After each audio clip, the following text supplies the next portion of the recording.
Hello everybody, Robin here at Toadstool Tarot, and today I'm having a little fun in a VR to Orsi over at Dragorsi Tarot channel. And the channel is, the hashtag is my favorite Chariot cards. So I think the idea is 2023, if you add up the numbers, is 7, which is number 7 in the Major Arcana is the Chariot card. So that would make this the year of the Chariot. And the idea is to pull 7 of your favorite Chariot cards.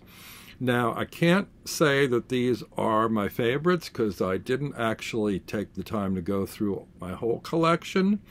But I did look through to about 20 or so that are around my living space, and that means they're the ones I use the most often. And I pulled 7 from those, and some of them are favorites. I think I should start from the most traditional one to the RWS, or shall we say Marseille Tarot, and that is this one.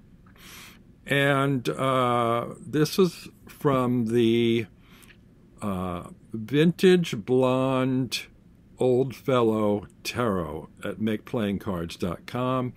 It's a sort of a revisitation of the Keishobu Tarot from Japan in 1973, and it's kind of a vintage filter on it, but the representation is very close to the Marseille or the RWS. It's just a little bit zoomed in, and the RWS has sphinxes and this one has horses, but those are fairly standard in Chariot cards. So this is kind of a traditional representation of the charioteer, which is basically kind of passive there in the position to take control, take charge of the chariots, but he's basically just kind of hanging out there, letting his horses decide what to do. And for me, the Chariot has always been boiled down to 2 key words. One is movement and the other is direction. And the direction one was something that I came up with a little later than the original notion of movement. In a lot of the early versions of the cards, you'll have horses or sphinxes or whatever either pulling in the opposite direction or facing the opposite direction, and it feels like the charioteer isn't in charge. He's basically leaving it up to the horses to tell him which way he wants to go or which way they want to go, and they may not agree. So it really is, for me, about in order to move forward, you have to decide where you want to get to, which path to take. Are you moving left or right? Are you going straight ahead in moving forward? So that doesn't really give me that in this card, but I'm going to move on to the next one. And this is one actually that Orsi used in her examples.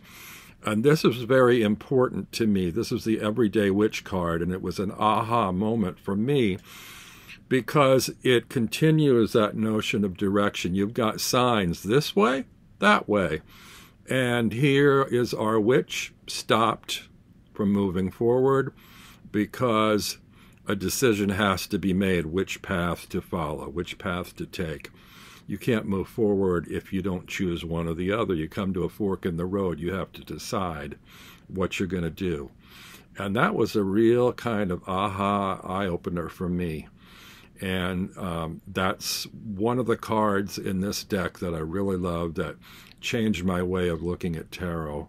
There are several others that did that too, and that's why I love this deck, the Everyday Witch, but particularly because of this among 2 other cards in the deck.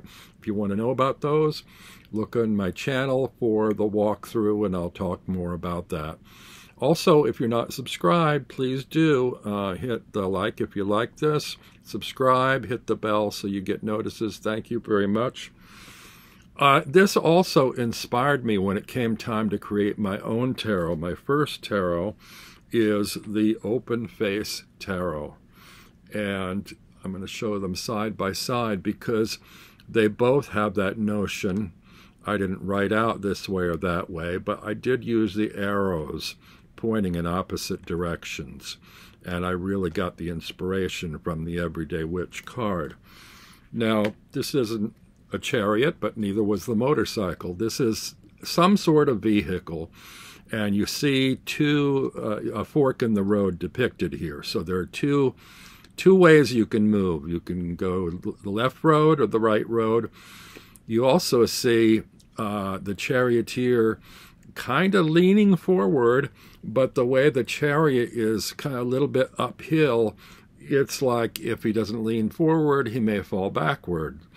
The wheels also are not round. They're difficult in turning, so it's difficult to move forward because they're not round, and they're positioned in different directions. So I have sort of round-edged triangular wheels. I don't know why I picked a triangle, but one is pointed down, one is pointed up. So again, you know, there's this direction thing of up and down, left and right, forward, backward.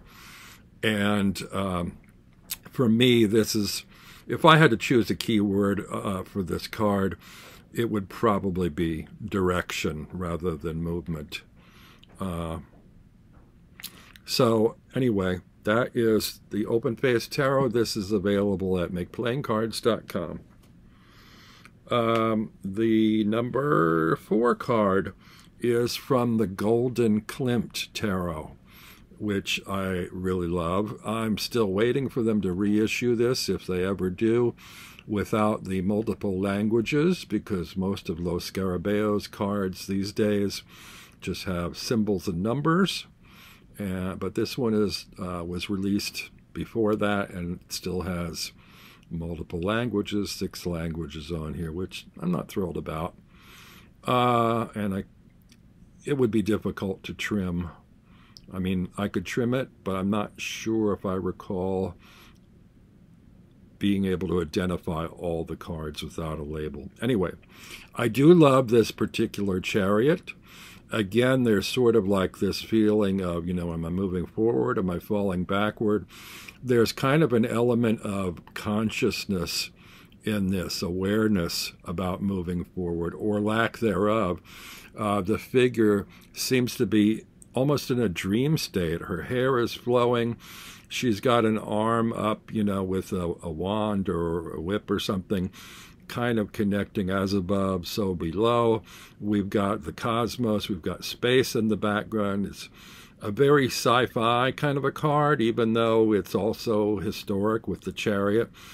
And she's vulnerable there. She's almost leaning backwards into space as in free fall. I really love this sort of idea of how do you go about moving forward? What's the decision process?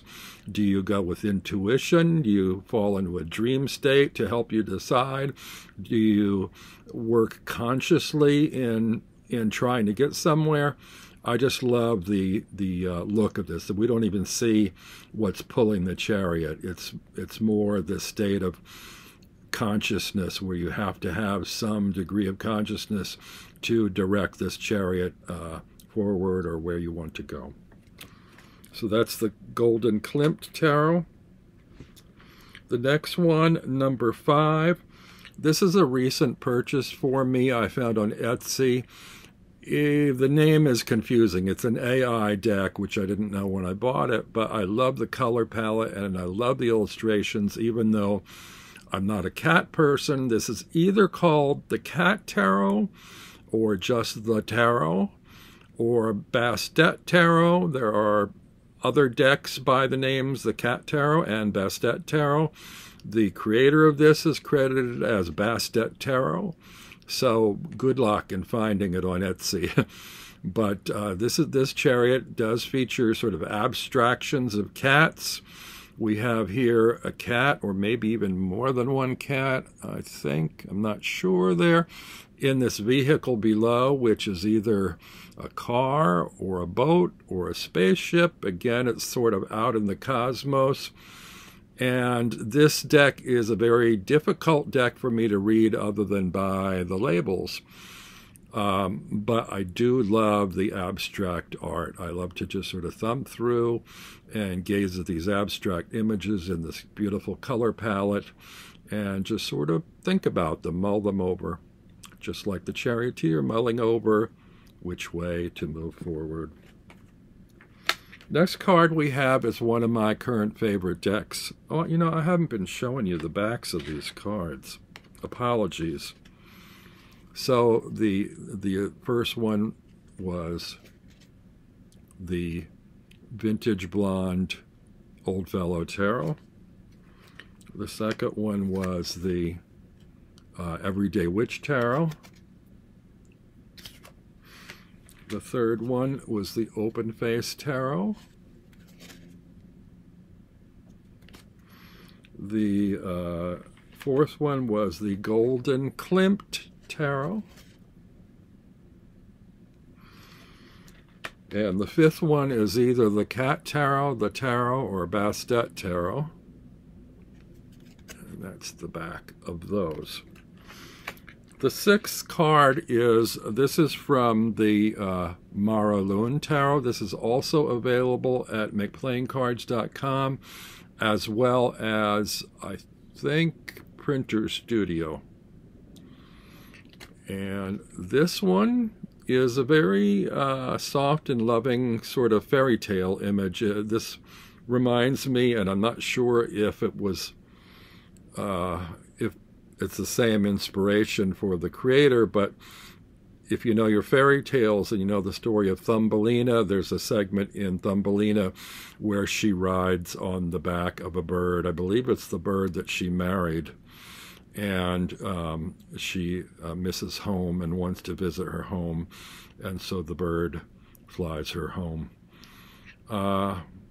It looks like she may have a sash or something here attached to the bird to hold on and direct it, but I just kind of love the night flight feel of this, the fairy tale quality of this deck.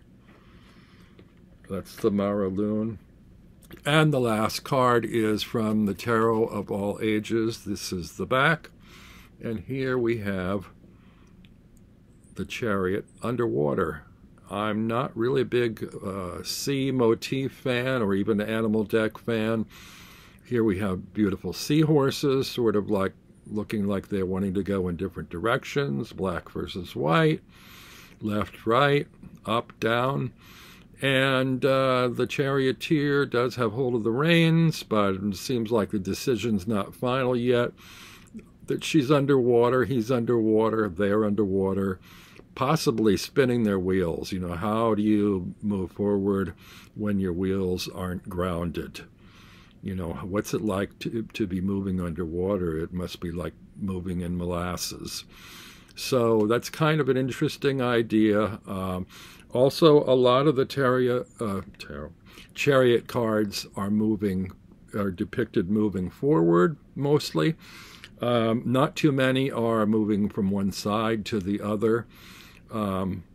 This one is facing what is usually forward if you read from left to right.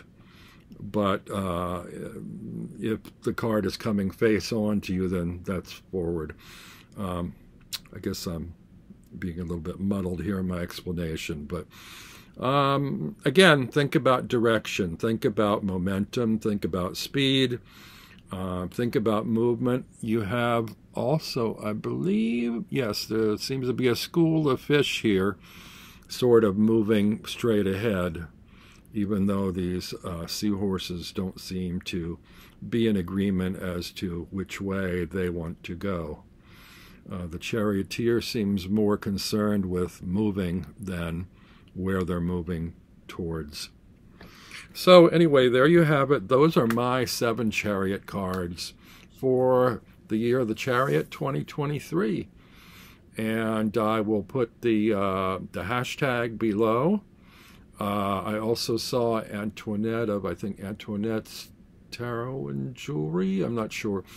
But if you follow the hashtag, you should be able to find everyone and anyone who has responded to this challenge. And I hope you will give Orsi credit and play along. And I hope to see you all again very soon. Bye-bye.